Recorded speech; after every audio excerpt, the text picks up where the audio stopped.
Hello, Jesse Good here, and today I'm taking a look at the LEGO Ninjago 2020 Empire Dragon set. This has 286 pieces, 3 minifigures, and retails for $30 in the United States, where I got it from LEGO early. But thank you, LEGO. All opinions in this video are my own, though.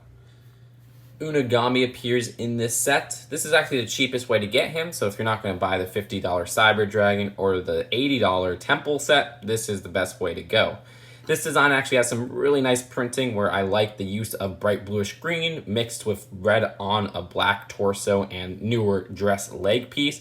Also a very interesting new hair piece here, which has a pole connection, so you could have a minifigure hold it there for some reason.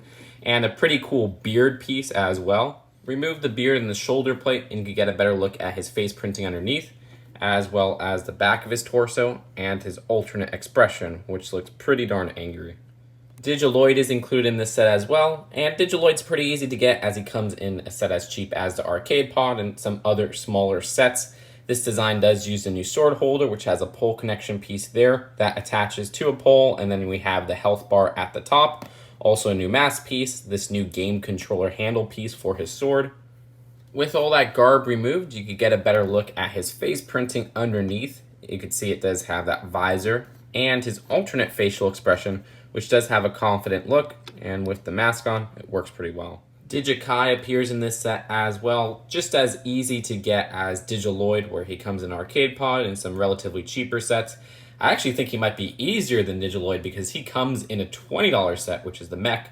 New pieces are the same that Digitaloid uses with that new controller handle, the new mask, that new neck attachment for the sword holder, and of course that design at the top for the health bar, which is attached to a pole connection. With everything removed, here's a look at the face print underneath, which has a visor on one side, and then a pretty shocked expression on the other side, and that works well with the mask too. For a $30 Dragon, LEGO actually does a pretty good job not only with the posability of this set, but also getting some brick-built details like the head at the front. They didn't skimp out and use any specialized pieces, which I know a lot of people will find as a plush. I also really like the color scheme here with the bright bluish green and the titanium metallic and dark stone gray. Starting at the head, there's some nice unconventional part usage with this engine piece here. Also the ski pieces right near the eye to give a little bit of greebling in texture. I also like this stickered 2x2 at the top, more of these bright bluish green pieces, as well as what I could say is a horn design using a hinge Technic piece, as well as this sword at the end, and it just gives it a more complete look. Also these pieces from, I think it was Nexonites in the translucent neon orange, those are attached via some clipped pieces to give what can look like horns or just an extra part of the head. I also like how the bottom jaw can be opened and closed, so you can make him talk with his mouth. And I like how these are printed 1x2s. Those aren't even stickers, so that's actually a really nice exclusive print to the set. Going to the neck area, these are stickered shield pieces, one on both sides.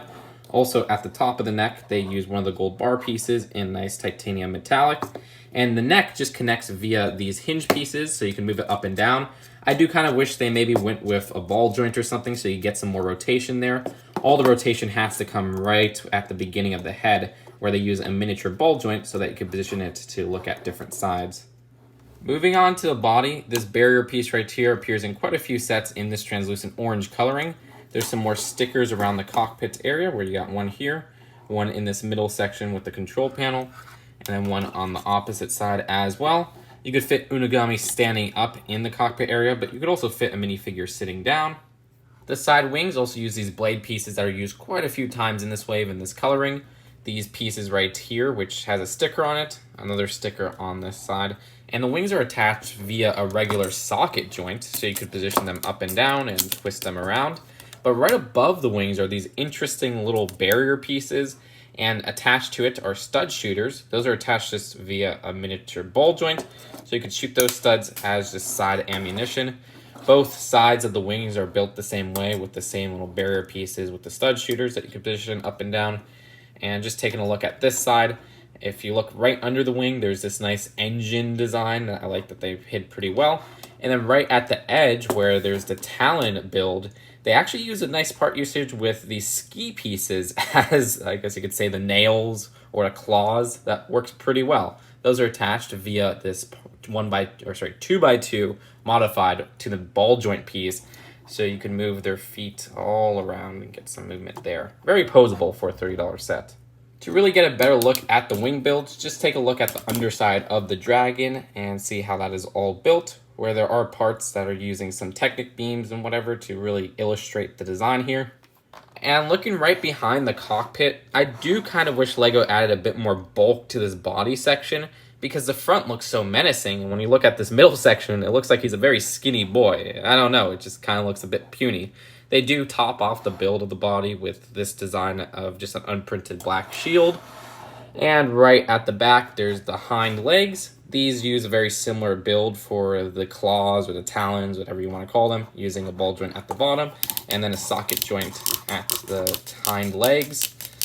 And they do top off the detailing using some of these triangular pieces, which is pretty good. I like how they're leaving less and less pieces and parts uncovered, so a lot of the studs do get covered in these type of builds in 2020.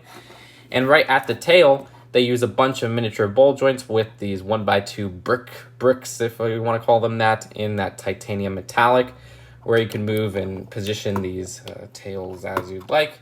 And right at the edge, they have this sword piece in titanium metallic, which is actually quite rare. I think it came in some of the legacy sets in this coloring, but not too many other sets. Enough with the build. For some fun with articulation, here is the dragon in a flight mode. Heck, I was able to make the dragon stand up, and even able to make it go in more complex four-legged poses. But that's it for this dragon build. There's one more build of the set. And that second build is just one of these Kitana holders where they have the translucent fluorescent red or translucent neon orange little blade here, and that just sticks into place, where they also use the same sticker that appears in quite a few other sets. I mean, the same exact build is present in a bunch of the sets, so it's nothing rare. But that is it for the builds of the set. Let's take a look at the packaging and then the final verdict. The box for this set is just a $30 long box design, perfect for the pricing. And at the back, there's some different shots of the set. The instructions do have an advertisement at the end for some of the other sets, which are present right here. Just that little poster there, which is a nice design. So overall, I think the Empire Dragon is actually a very good set for $30. I actually really like the color scheme on it. I just wish the body itself had a bit more bulk, and I wish the neck had more rotation, but those are really the only flaws I have there. Bright bluish green and all those grays really mesh well with the translucent neon orange. The minifigure selection is not the best of the wave, but it is a cool, easy way to get Unigami, at least comparatively to the $50 and then $80 sets that he comes in. I do wish they put maybe an exclusive figure in this set though, but that's just something I ask with a lot of these. So if all these considered, I'd give this one a B+. I think I even like this better than Jay's Cyber Dragon, which is the more expensive dragon of this wave. What do you guys think? Leave your thoughts in the comments below. I'll see you guys later. Peace out.